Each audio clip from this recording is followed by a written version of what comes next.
नमस्कार आदाब दोस्तों, न्यूज़ टुडे में आपका स्वागत है। क्या झारखंड में बीजेपी खेला कर सकती है? हम ऐसा क्यों कह रहे हैं? जैसा कि आप जानते होंगे, झारखंड में 13 नवंबर को पहले फेज के लिए वोट डाले जाएंगे। झारखंड में कुल 81 विधानसभा की सीट है और 81 में से 43 विधानसभा की सीट पर 13 नवंबर को पहले फेज में ही वोट डाले जाएंगे। यानी कि 13 नवंबर को डाले गए वोट काफ़ी महत्वपूर्ण हैं झारखंड विधानसभा चुनाव के लिए।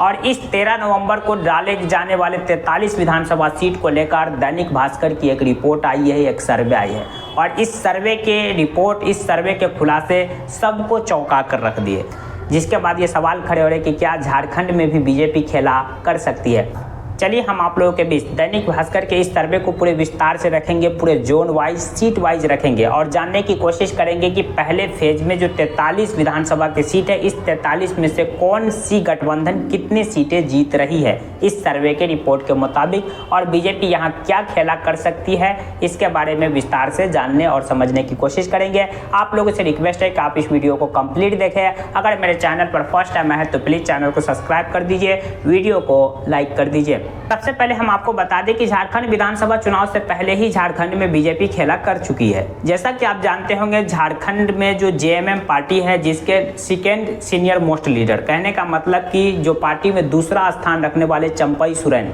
जब हेमंत सोरेन जेल में थे तो उस समय जेएमएम पार्टी चंपई सोरेन को वहाँ का चीफ मिनिस्टर बनाई थी। जब वो जेल से बाहर आए, जमानत मिल गई जब उन्हें रांची हाईकोर्ट से, तो जेल से आने के बाद हेमंत सोरेन ने चंपई सोरेन से कहा था कि आप सीएम पद से इस्तीफा दें और वो खुद सीएम बन गए।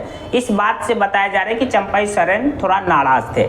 इसी नाराजगी का बीजेपी ने खूब फायदा उठाया और चंपई सोरेन को अपने पार्टी में मिला लिया। यानी कि 40 साल से जिस पार्टी से जुड़े हुए थे चंपई सोरेन, उस पार्टी को छोड़कर, उस पार्टी के प्रथम सदस्यता को त्याग कर बीजेपी ज्वाइन कर लेती है। चंपई सोरेन के बीजेपी ज्वाइन करने का फायदा भी इस रिपोर्ट में दिखाया गया है। 2019 के विधानसभा चुनाव में बीजेपी कोल्हानपुर की एक भी सीट 14 में से नहीं जीत पाई थी, तो इस रिपोर्ट में बताया जा रहा है कि चंपई सोरेन के कारण वहाँ 6 सीट लगभग जीत सकते, 4 से 6 या 8 सीटें भी जीत सकती है बीजेपी। यानी कि बीजेपी ने जो चंपई सोरेन के साथ मिलकर झारखंड में जो खेला, इसका बेनिफिट बीजेपी को मिलता दिख रहा है। इसके अलावा भी बीजेपी झारखंड में सत्ता में वापसी के लिए तमाम हथकंडे अपना रही है, चाहे वो मतलब कि अलग अलग तरह का बयान देना या फिर चुनावी समीकरण को साधना। जैसा कि आप जानते हो कि बीजेपी के कई लीडर वहाँ पे मतलब कि बांग्लादेशी घुसपैठी और मुसलमानों को लेकर कई तरह के बयान दे चुके हैं, ताकि वहाँ पर जो कोर हिंदू वोट बैंक है उसको एकजुट किया जा चुके। तो वहीं दूसरी तरफ बीजेपी वहाँ की जो अनुसूचित जनजाति है, इसको भी साधने में कोई कसर नहीं छोड़ रही है। इस 43 विधानसभा सीट में से 20 सीट ऐसी है जहां पर एसटी के लिए रिजर्व है, मतलब अनुसूचित जनजाति के लिए वो 20 सीट रिजर्व है। और इस 20 सीट को जीतने के लिए बीजेपी पूरी दमखम, पूरी ताकत लगा दी है।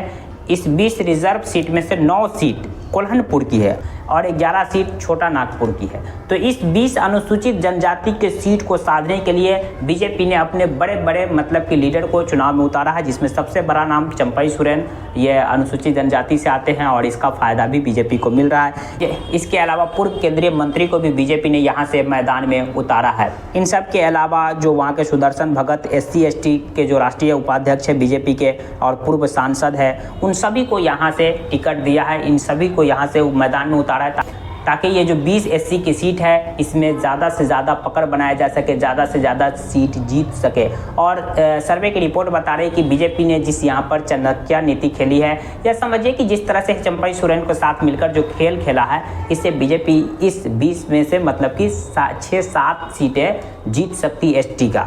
और कोल्हानपुर की 14 में से एक भी सीट बीजेपी पिछली बार नहीं जीत पाई थी, तो चंपई सोरेन के कारण यहाँ भी 5-6 सीटें बीजेपी जीत सकती है।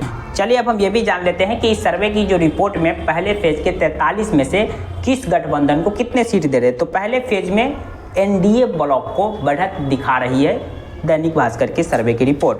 पहले फेज में कुल 43 विधानसभा की सीट के लिए वोट डाले जाएंगे। इन 43 में से जोन वाइज देखें तो पलामू के 9 विधानसभा सीट के लिए वोट डाले जाएंगे, उत्तरी छोटा नागपुर के 7 विधानसभा सीट के लिए वोट डाले जाएंगे, दक्षिणी छोटा नागपुर के 13 विधानसभा सीट के लिए वोट डाले जाएंगे और कोल्हन जो सबसे ज़्यादा महत्वपूर्ण है, जहां बीजेपी को 2019 में एक भी सीट नहीं मिली थी और बीजेपी यहीं पे पूरी ताकत झोंक रही है, 14 सीट के लिए वोट डाले जाएंगे। तो इस पहले फेज के वोटिंग में दैनिक भास्कर ने अपने सर्वे में 16 से 24 सीट पर एनडीए गठबंधन को मजबूत बताया, यानी कि 43 में से 16 से 24 सीट एनडीए गठबंधन जीत सकती है, जिसमें से बीजेपी 14 से 21 सीटें, जेडीयू 0 से 1 सीटें जीत सकती है, तो वहीं आजसू 0 से 1 सीटें और एलजेपी के खाते में 0 से 1 सीटें जा सकती है।